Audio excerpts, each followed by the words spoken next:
Okay so hi everyone, sorry for being late. काफ़ी दिनों से मैंने वीडियो अपलोड नहीं किया था, बट आज का वीडियो जो है वो हमारा जो प्रीवियस वीडियो था सेंटेंस पैटर्न का जो हमारा वीडियो था उससे काफ़ी अलग है।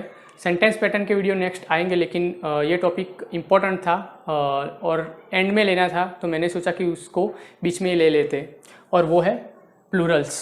अभी सुनने में काफ़ी ईजी लगता है कि प्लूरल पे वीडियो क्यों बनाना, लेकिन इम्पॉर्टेंट होता है क्योंकि कुछ बार आपको कुछ रूल्स मिस हो जाते हैं। अगर बचपन में पढ़े हो तो जब बड़े होते तो मिस हो जाते हैं, तो जब भी अब उसका प्लूरल हमको यूज़ करना होता है तो वो हमको याद नहीं आता।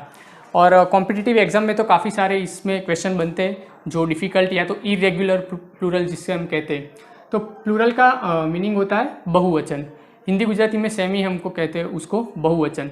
अब प्लूरल किस चीज़ का हो सकता है वो हमको सबसे पहले समझना पड़ेगा। तो पहले तो जो चीज़ हम काउंट कर सकते हैं इन द डिजिट, हम कह सकते हैं कि या 10 है, 15, 20, 25 जो भी है, हम उसे काउंट कर सकते हैं, उसका ही हम प्लूरल कर सकते हैं। और दूसरा, वो चीज़ एक से ज़्यादा होनी चाहिए। ऑब्वियस सी बात है, एक से जब चीज़ ज़्यादा होगी, 2, 3, 4, तभी उसको प्लूरल माना जाएगा। अब प्लूरल के बेसिकली 2 या 3 टाइप कह सकते हैं हम। एक तो होता है रेगुलर प्लूरल एंड जो दूसरा होता है वो इरेगुलर, जिसमें दिक्कत ज़्यादा आती है इरेगुलर में। तो पहले हम रेगुलर वाले देख लेते हैं, उसके बाद हम इरेगुलर वाले देखेंगे। तो रेगुलर में सबसे पहला जो रूल्स होता है वो है तो रेगुलर प्लूरल में क्या होता है कि अगर हम नाउन के पीछे एस, ई एस, आई और आई एस या तो वी एस लगा के हम उसका प्लूरल कर सकते हैं, तो वो रेगुलर प्लूरल माना जाता है। तो अभी इसमें होता क्या है कि रूल नंबर 1, जब भी नाउन के पीछे एस लगा होता है, अब यहाँ नया वर्ड आता है नाउन। क्या है? तो नाउन का मीनिंग होता है नाम। गुजराती में भी नाम कहते हैं, हिंदी में भी नाम कहते हैं। जब भी कोई सेंटेंस में किसी नाम यूज़ किया जाता है, अब ऐसा नहीं कि किसी आदमी का नाम, उसका बहुवचन हम नहीं इसमें लेंगे, लेकिन कोई प्रोडक्ट या कोई चीज़ जिसे हम कहते हैं नाउन, तो पहला हमारा जो रूल है उसमें सिंपली हम एस लगा के प्लूरल बना देते हैं। मोस्ट ऑफ द केसेस में हमें यही देखने को मिलता है कि अगर जब हम नाउन के पीछे एस लगा देते हैं तो वो उसका प्लूरल बन जाता है। For example letter.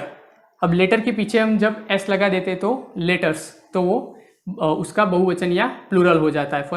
यहाँ पे है डे, तो डे का हो जाता है डेज, वॉल का हो जाता है वॉल्स।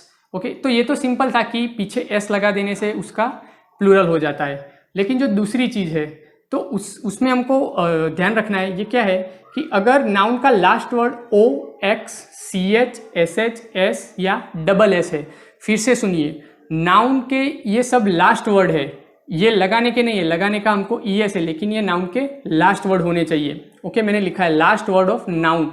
फॉर एग्जाम्पल यहाँ मैंने लिखा है मैंगो, तो इसका लास्ट वर्ड है ओ, जो कि यहाँ पे मैंने लिखा है, तो वो ओ के पीछे हमें लगाना है ई एस। ओके, तो हो जाएगा मैंगोस। तो ये सभी जो चीज़ें हैं O, X, C H, S H, S या डबल एस, तो उसके पीछे हमको सिंपली ई एस लगाना है।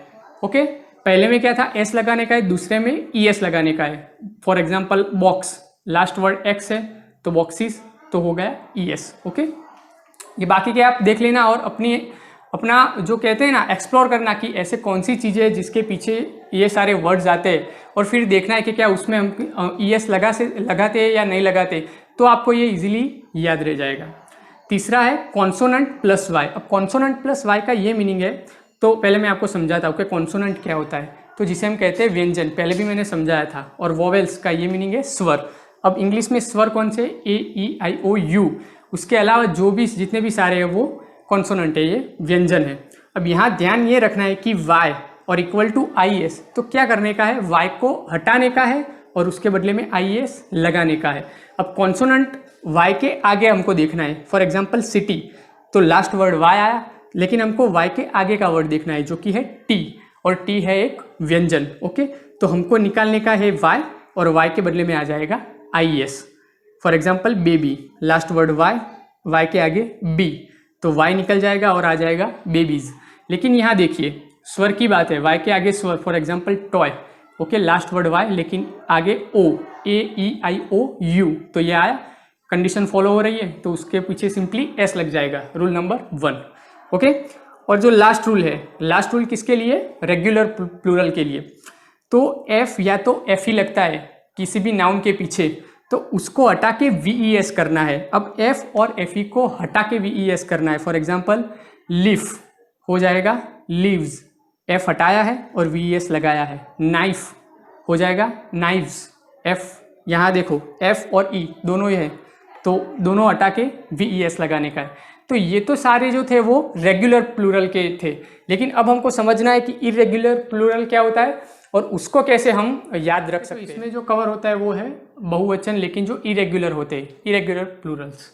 पहला तो है चेंज इन स्पेलिंग। सिंपली हम स्पेलिंग को चेंज करके भी उसका प्लूरल कर सकते हैं।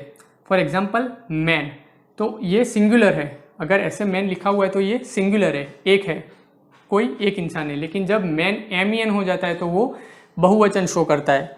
सेम वुमेन में भी होता है, वीमेन और वुमेन, तो वुमेन लिखते हैं तो वो सिंगुलर होता है अगर WOMAN आता है, लेकिन वही जगह E हो जाता है तो वो बहुवचन शो करता है। सेम होता है जो पोस्टमैन और पोस्टमैन, A और E में अगर डिफरेंस होता है तो वो एक वचन या बहुवचन हो जाता है। ओके। दूसरा है ऑक्स। अगर आपको वीडियो में ऐसा कोई वर्ड दिखता है जिसका मीनिंग आपको पता नहीं है, तो वो आपका होमवर्क है कि उसको डिक्शनरी में ढूंढ के आपकी डायरी में लिखना इसका क्या मीनिंग है। ओके। ऑक्स तो उसका हो जाता है ऑक्सन। चाइल्ड का होता है चिल्ड्रन। ओके। फिर होता है टूथ, टूथ का होता है टीथ। दूसरा है सिंगुलर इक्वल टू प्लूरल, उसका सिंगुलर और प्लूरल दोनों सेम होता है। फॉर एग्जाम्पल फिश, डियर और शिप। ये शिप कौन सा है, जो एनिमल होता है वो वाला शिप है।